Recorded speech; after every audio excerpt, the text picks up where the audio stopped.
राजधानी दिल्ली में bulldozer action से बौखलाई आतिशी का खेल खत्म करेगी सीएम रेखा गुप्ता।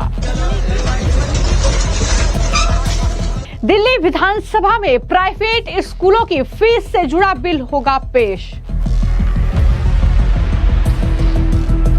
दिल्ली विधानसभा में रेखा सरकार 2 नई कैग रिपोर्ट करेंगी पेश। आप पर होंगे बड़े खुलासे।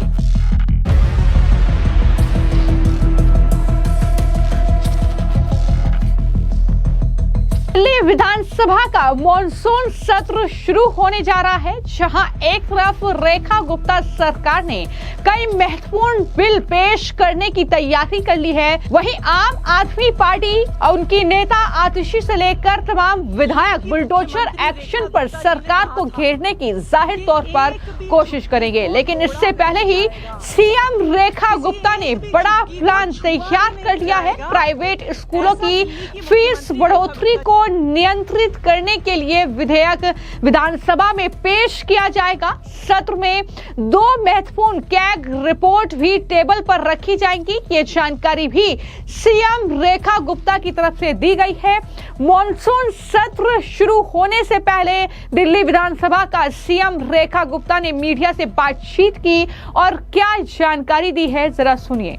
बहुत खुशी है मुझे, आज माननीय विधायकों के साथ बैठकर के पूरी चर्चा की गई और दिल्ली विधानसभा के इस सत्र में एजुकेशन बिल लेके आया जाएगा, जो कि चर्चा के लिए पूरी तरह से पटल पे रखा जाएगा। धन्यवाद। तो सीएम रेखा गुप्ता ने यह कहा कि तमाम विधायकों के साथ मीटिंग कर ली गई है और कैग रिपोर्ट के साथ साथ जो है ये बिल महत्वपूर्ण है। प्राइवेट स्कूलों की जो मनमानी दिल्ली में चल रही थी फीस को लेकर, अब उसमें बढ़ोतरी मनमाने तरीके से ना हो, इसको लेकर ही ये बिल पास कराया जाएगा विधानसभा से, ये जानकारी उन्होंने दी है। और जहां तक कैग रिपोर्ट की बात है तो वित्त वर्ष 2023 से 24 के स्टेट फाइनेंस से जुड़ी एक कैग रिपोर्ट जो है वो पटल पर रखी जाएगी, जबकि दूसरी रिपोर्ट 31 मार्च 2023 को पूरे हुए वर्ष के लिए welfare of building and other construction workers से जुड़ी होगी। मुख्यमंत्री दोनों रिपोर्ट जो है वो दिल्ली विधानसभा में पेश करेगी और देखना होगा कि आखिर इन कैग रिपोर्ट में क्या कुछ बड़े खुलासे होते हैं, क्योंकि हमने लगातार ये देखा है कि जब से दिल्ली में बीजेपी की सरकार बनी है, मुख्यमंत्री रेखा गुप्ता बनी है, तब से लगातार आम आदमी पार्टी की जो सरकार दिल्ली में रही है उनके भ्रष्टाचारों की पोल खुल रही है। एक के बाद एक तमाम बड़े केसेस सामने आ रहे हैं, जिसमें ईडी और साथ ही अन्य एजेंसियों का शिकंजा जो है वो आम आदमी पार्टी के नेताओं पर कसा जा रहा है। तो ऐसे में कैग रिपोर्ट क्या खुलासे करती है वो जाहिर तौर पर देखना होगा। लेकिन दिल्ली विधानसभा की कार्य सूची के मुताबिक जो जानकारी सामने आई है वो ये कि सोमवार यानी 4 अगस्त को शिक्षा मंत्री जो हैं दिल्ली के आशीष सूद, वो दिल्ली स्कूल शिक्षा विधेयक 2025 पेश करेंगे। ये विधेयक स्कूल फीस को नियंत्रित करने और पारदर्शिता सुनिश्चित करने पर केंद्रित है। आम आदमी पार्टी इस विधेयक को लेकर सरकार पर निशाना साधने की रणनीति बना रही है, जिससे सदन में हंगामे का माहौल हो, और जाहिर तौर पर हंगामा देखने को मिल सकता है, क्योंकि दूसरी तरफ हमने वो तस्वीरें भी आपको दिखाई है कि जब दिल्ली में डीटीए का बुलडोजर खर्चा है अवैध निर्माण पर, अवैध बस्तियों पर, तो किस तरीके से नेता विपक्ष है विधानसभा में आतिशी, उनसे लेकर तमाम सौरभ भारद्वाज, संजय सिंह जैसे नेता जो है वो वहां पर पहुंचे थे, उन इलाकों में पहुंचे थे, सरकार के खिलाफ माहौल बनाने की कोशिश की थी, लोगों को बरगलाया था कि रेखा गुप्ता सरकार बीजेपी ने जहां झुग्गी वहां मकान का वादा किया था, लेकिन इस तरीके से ये झुग्गियां तोड़ी जा रही हैं।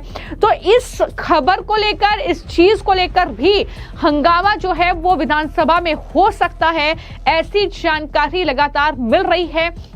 सरकार अगर तैयार है तो जाहिर तौर पर विपक्ष भी तैयार है। सरकार अगर अपनी 4 महीने की उपलब्धियां वहां पर गिनवाएगी तो विपक्षी पार्टियां झुग्गियों को गिराए जाने को लेकर सरकार को घेरने की पूरी कोशिश करेगी। कांग्रेस के अध्यक्ष जो है दिल्ली में देवेंद्र यादव, उन्होंने कहा है कि वो सोमवार को झुग्गियों को गिराने के विरोध में विधानसभा का घेराव करेंगे। यह ऐलान उनकी तरफ से पहले ही कर दिया गया है।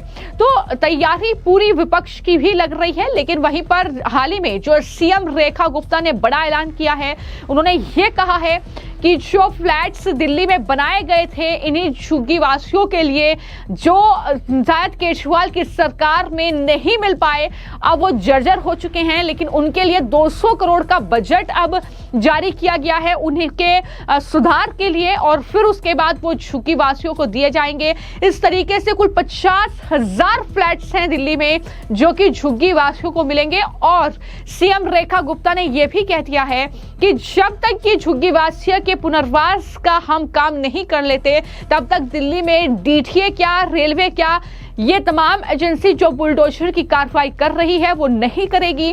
तो ये तमाम तैयारी सरकार ने पहले ही कर ली है। लेकिन इस बार का जो विधानसभा का ये सत्र होगा दिल्ली में, ये पेपरलेस होगा। ये भी एक बड़ी खासियत है, पहली बार पेपरलेस जो है विधानसभा का ये पूरा काम होने वाला है। 4 अगस्त से 8 अगस्त तक दरअसल दिल्ली विधानसभा का ये सत्र चलेगा और पेपरलेस होगा। इसकी जानकारी भी सीएम रेखा गुप्ता की तरफ से ही दी गई है। क्या कहा है उन्होंने विधानसभा के पेपरलेस होने पर, जरा सुनिए। दिल्ली में 27 साल बाद भारतीय जनता पार्टी की सरकार बनी और लगातार पॉलिसी रिफॉर्म, एडमिनिस्ट्रेटिव रिफॉर्म की दिशा में सरकार आगे बढ़ रही है। इस बार का विधानसभा सत्र 4 अगस्त से शुरू होगा जो कि 8 तारीख तक चलने वाला है, और पहली बार दिल्ली के इतिहास में दिल्ली विधानसभा अब ई विधानसभा होगी, पेपरलेस होगी।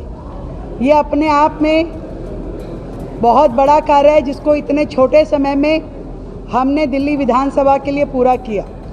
केंद्र ने इसमें हमें फाइनेंशियल मदद की, दिल्ली सरकार ने भी अपना हाथ उसमें आगे बढ़ाया और मिल करके दिल्ली विधानसभा ई विधानसभा बन रही है। सब कुछ डिजिटलाइज हुआ है। इसके अलावा 500 किलोवाट सौर ऊर्जा संयंत्र दिल्ली विधानसभा पे लगा। वो विधानसभा पूरी तरीके से सौर ऊर्जा पे आधारित है। ये भी दिल्ली एक मॉडल विधानसभा के रूप में बड़ा कार्य जो दिल्ली में हुआ।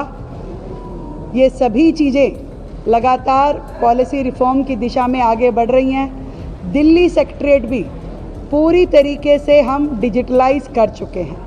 आज हमारी सारी फाइलें ई फाइल के माध्यम से जा रही है, ई साइन हो रहे हैं, और धीरे धीरे सेक्रेटेरिएट को भी हम पेपरलेस करने की दिशा में आगे बढ़ रहे हैं। इससे पहले कभी भी कोई भी फाइल डिजिटली नहीं जाती थी। उसमें कहीं ना कहीं सरकार की नीयत और नीति दोनों पे क्वेश्चन मार्क लगता था। मैं इस बात की अनाउंसमेंट करते हुए बहुत ही प्रसन्न हूँ। दिल्ली विकास की राह पे लगातार आगे बढ़ रहा है। दिल्ली में नीतिगत परिवर्तन भी हो रहे हैं और टेक्नोलॉजी का भी उपयोग हो रहा है। छोटे से छोटे चीज़ हो, गड्ढे जल भराव से लेकर के बड़े से बड़े नीतिगत फैसले जो हमने 24/7 एस्टेब्लिशमेंट दिल्ली में काम कर पाएंगी। अपनी शॉप्स एंड एस्टेब्लिशमेंट एक्ट में हमने इसमें जोड़ा। महिलाएं अब 9 बजे के बाद भी काम कर पाएंगी, वो हमने इसमें जोड़ा। और लगातार दिल्ली में परिवर्तन, पॉजिटिव परिवर्तन चल रहा है। तो उन्होंने साफ तौर पर जानकारी दी कि दिल्ली विधानसभा पूरी तरह डिजिटल प्लेटफॉर्म पर लाना केवल तकनीकी उपलब्धि नहीं बल्कि प्रशासनिक पारदर्शिता और सुशासन की दिशा में भी एक बड़ा कदम है। और इस तरीके से सीएम रेखा गुप्ता ने जानकारी दी है ये तमाम चीजों की। तो कुल मिलाकर देखना होगा कि किस तरीके से ये सत्र जो है 4 दिन का है, लेकिन 4 दिन में क्या बिल पेश होता है, क्या बिल पास होता है, लेकिन जाहिर तौर पर किस तरीके का हंगामा होगा ये भी विपक्ष की तरफ से देखा जाएगा, जो आने वाले वक्त में सत्र शुरू होने वाला है 4 अगस्त से। फिलहाल आपकी इस खबर को लेकर क्या राय है, हमें कमेंट बॉक्स में जरूर लिखें। धन्यवाद।